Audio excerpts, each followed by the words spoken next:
to Deep Rekin Licious. Today, one of my best friends, Tiffany, is joining me today. We were beer maiden. One night, these sexy Twilight vampires showed up and bit us. So we had to remain like this forever and ever and ever into infinity. Boy, does that suck. Well, anyway, so thank you so much for joining us today. Today we're going to be making kombucha. A lot of the microbreweries now serve kombucha alongside their microbrewed beers. And so today we're going to be making kombucha, and we're also going to be flavoring it. So say hello, Tiffany. Hello, Tiffany.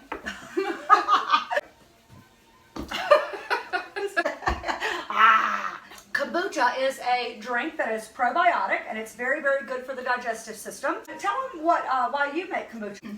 Basically, for me, does my teeth fall out?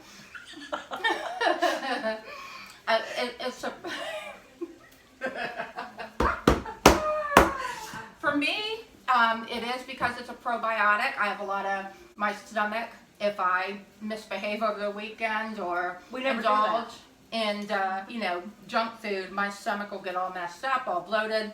So I love it for basically both the probiotic qualities that help me basically, if I drink, I'll wake up the next morning with a flat stomach. Right. Nice. It's also a great detox. So I drink it, have it continuously brewing, and drink it every day. Wonderful. And yes, it really does help aid in digestion. So what we're going to do is we're going to get started. I'm going to show you how to make kombucha, and then we're going to show you how to flavor it.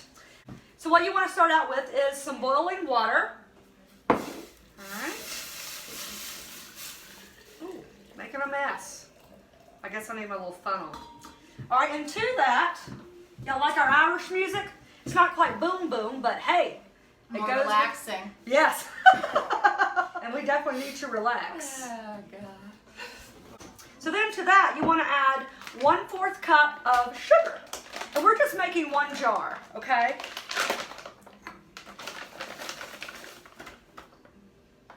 All right. So then you want to let all that sugar dissolve. Is this how you make yours? Actually, I make it completely different. Yeah? Yeah. So I do a huge pot, enough probably for at least a week, if not more.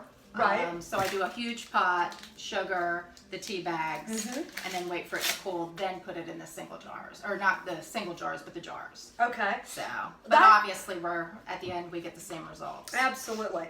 Well, yeah, I usually make 5 or 6 jars at a time as well. But today we're just going to make one. And so anyway, so what you want to do then is you want to let the tea bag seep, and then you want to let the mixture cool. Sorry, Salmon, you can't be in the video. So then what we're going to do is we're going to put this aside. Now, what we want to do is when this cools, which needs to be to room temperature. yes, before you add the SCOBY. Right. If it's still hot, it'll actually destroy the good bacteria in the SCOBY, and you're not going to get the effects that you want. And we want to let this cool and let that tea bag seep. I have one already done, and it has the SCOBYs in it.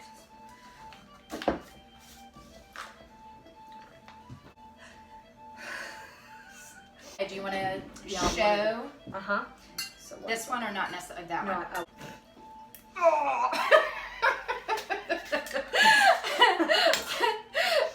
Kombucha does not make you strong. So this is one that has already been cooled, okay? And what we're going to be doing is we're going to add a starter culture to that. So Tiffany, you want to add a starter culture? Okay. Here you go. And this culture they call a SCOBY. Uh-huh. Basically, the SCOBYs form from kombucha that has been sitting in one of these jars very similar to this for about a month to create the SCOBY, or you can get one from a friend. So they continuously, as you brew them, they continuously grow, and that's why she's got a container of the SCOBYs. Yes. Yeah, it's called a SCOBY tower. So I use those for all of my already made kombuchas, or my starter teas. So then what we have is you can use either a 1/4 cup of vinegar per jar or a 1/4 cup of an already made kombucha. All right? So So this is what you would call the starter kombucha. You can either Yes. get it from a friend who's already started it, or you can buy an unflavored kombucha at any grocery store in the organic section. Yes. So then you want to add that. All right. And then all you do is you want to take like a coffee filter, put it on top, and then take the screw top lid, and then just, here we are. And then it's easy as that. All you do is put it aside. I usually put mine on top of the refrigerator. So, You usually let that sit for about a week. Fermentation process, so that sits for a week. And one thing you want to look for, because people get freaked out because of the scobies, as long as you don't see any mold, you're fine. You know, the scobies look like a jellyfish, but as long as you don't see mold, your kombucha is fermenting the way it's supposed to. Perfect. And another thing that you can do to avoid mold is you can spray white vinegar on top of the coffee filter, and that will inhibit mold from growing. I did not know that. Yeah. So then we put that to the side. Now I'm going to teach you how to flavor your kombucha. So the flavoring of kombucha is usually the second fermentation process. So we've let this, where we showed you, we have the SCOBY, we put a little bit of the starter in it. It's been sitting for a week. So that's the first fermentation process. And now we're on to the second set of the fermentation process, which is the last. So today we're going to make strawberry basil flavored kombucha, and it is absolutely incredible. So what you want to do is I use a juicer. If you don't have a juicer, that's fine. Just figure out a way to juice your strawberries and your basil, and then you'll just place it into the kombucha. So let's remove the lid. So this has been fermenting for a week to 3 to 4 weeks, and it depends on how strong you like your kombucha. I typically let mine ferment for about 3 to 4 weeks, and I'll get a real thick SCOBY, and then you'll also get a little baby SCOBY in there. Okay. All right. So then you just want to, simply just toss this out. All right. So what we're going to do is, again, with my juicer, and you want to, cut off the green stems. Yeah, thank you. How many are you putting in here? I would do like maybe 8 to 10. These are quite big. This is probably good. Okay. All right. So then what we're going to do is we're just going to put them down in here. Okay. And then we'll turn my juicer on.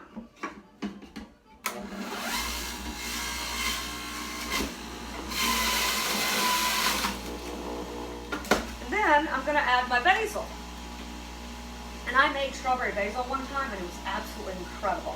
But it did take a whole batch of basil. Oh, wow. Yeah. Okay. So you have to use a lot to get the flavor. Yes. I'm excited to try it. Ooh, yes. Okay, and you just want to squish it down in there.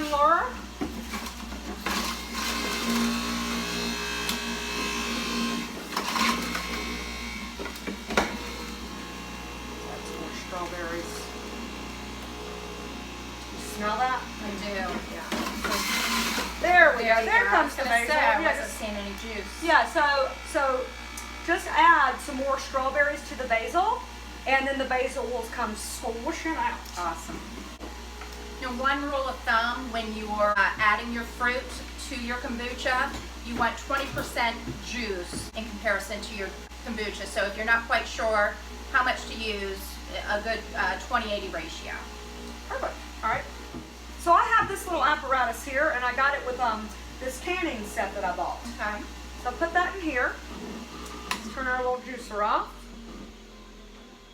Put our towel under here so it doesn't, because it will continue to drip. And then you just want to kind of mix it up, because you do want to get it, a lot of basil in there. It really is great flavor.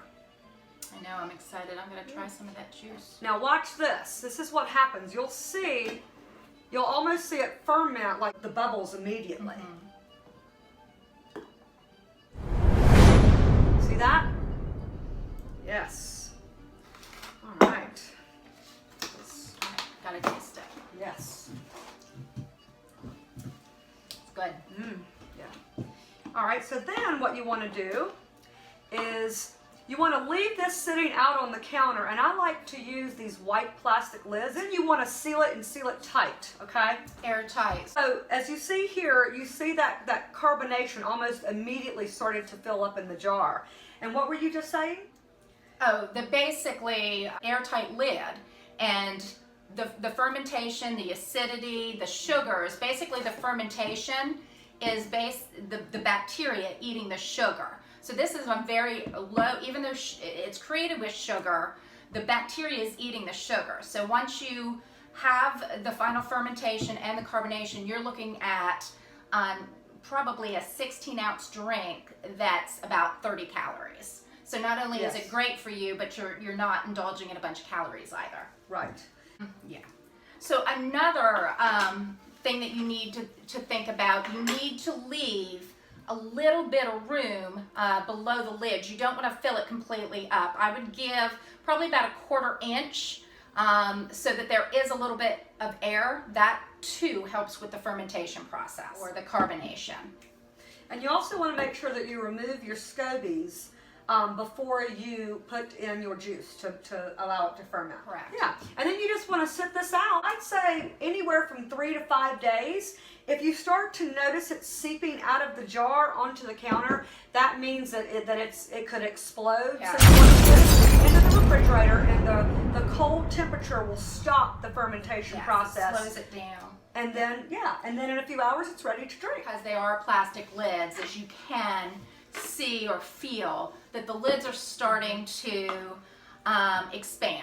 You're seeing that they're starting to pop up, and obviously you can always open one. I would suggest over the sink because they do fizz up sometimes. And different fruits obviously take longer for fermentation. My favorite is pineapple because the pineapple, I don't know if it's the high sugar content, but usually about 3 days. Right. I like lemon and ginger, but that takes 10 days. And sometimes people will ask why theirs didn't carbonate, and it could be that whatever fruit you were using maybe needed a little bit more sugar added, because obviously the longer it sits in the jar, the more the bacteria is eating the sugar, and you need that sugar for fermentation. Absolutely. So now we're going to enjoy some. We'll be right back. Now, another thing I like to do, as far as, I guess I would call it recycling, anything that has wound up, that you've juiced, a lot of the pulp that's wound up in this part of the juicer, I actually save. And I actually save. Okay. And I can put it into what is called nice cream, or into, like if you made a pie, or I have a lot of pulp. Like I usually use pineapple, strawberries, blueberries, apples, and there's a lot of pulp left over. And you can think of all these creative ways that you could add that flavor into some sort of a healthy dessert. okay, cool. Yeah. Tiffany didn't want to remain a vampire. My teeth kept falling out. That could be a good thing. If you get me mad, I'm a biter. Loser said he just wanted to be friends. Sucks for him. Okay, so I have some previously flavored pineapple ginger and strawberry lemon kombucha. So we can sample both? Yeah. Woo! Now that's Alright. you're like, ew, gross, like what the hell? Okay. That's insane. Okay. Now the stuff that you see on top of here is actually the good properties. Part of the mother, which is the actually very good good for you. bacteria. Yes. So some people may not want to drink it because it obviously doesn't look appealing, but it's actually great for your stomach. It's part of the probiotic. So We're gonna share each other's cooties. yes. All right, Cheers. All right. Oh my God, that's amazing.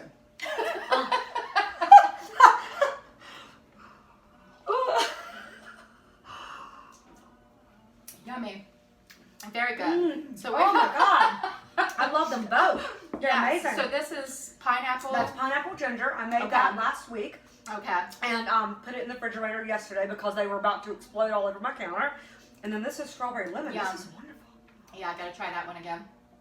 Yummy. Yum, freaking yum. Breweries. Microbrewery beer gardens serve kombucha as an offering. And I know that you and I know it's going to be hard to believe, we had a non-alcoholic night. We did, drinking kombucha. Yeah, and we had all these different flavors of kombucha. I think there was a strawberry basil, which is where I got the idea for the basil. a lavender. Even though, yeah, oh, there was a lavender Yeah. that was amazing. The lavender and the ginger were my two favorite. Mm-hmm. And funny story, so I actually brought 2 cans home Yeah, oh yeah. and had them in the fridge. And my husband got up in the middle of the night, had no clue what it was. It was the only thing in the fridge to drink. So he chugged it. Yeah, so, but yeah, you know, experiment with all different flavors. I've made strawberry blueberry, I've made blueberry apple, you know, the lemon ginger. I have done so many different flavors. I've even heard of sassafras, like a root beer. Oh my God, that which, sounds amazing. Haven't tried yet, but I would love to try the sassafras. You really don't need any more than 1 bottle. Yeah. Well, I typically drink 1 cup a day. 1 cup a day works for me. Yeah, I drink the basically 16 ounces, which is a bottle, and I absolutely love it. It's actually, I look forward to it. It really is delicious. It's very flavorful, and it has that right amount of carbonation. And It does. It actually does have 1% alcohol in it. Maybe that's possibly why we like so you it have so much. to drink like 40 You of could- these you to could. feel any effect. But I've yeah, tried. I remember the first time I ever had kombucha was like years ago, and I was like, what is this? I saw it at Earth Fair or something, and I was like, and I actually did feel a slight buzz. I was like, whoa. But it is because of that 0.1% alcohol, Yeah. so. Which but would again, be like a non-alcoholic beverage. Obviously, if you're Right. pregnant or whatever, or Right, you yeah. might not want to drink it just because the bacteria is alone. But Exactly. Cheers. You gotta drink. Okay. All right. cheers. Cheers. Happy kombucha making. And happy Halloween. Say goodbye. Bye.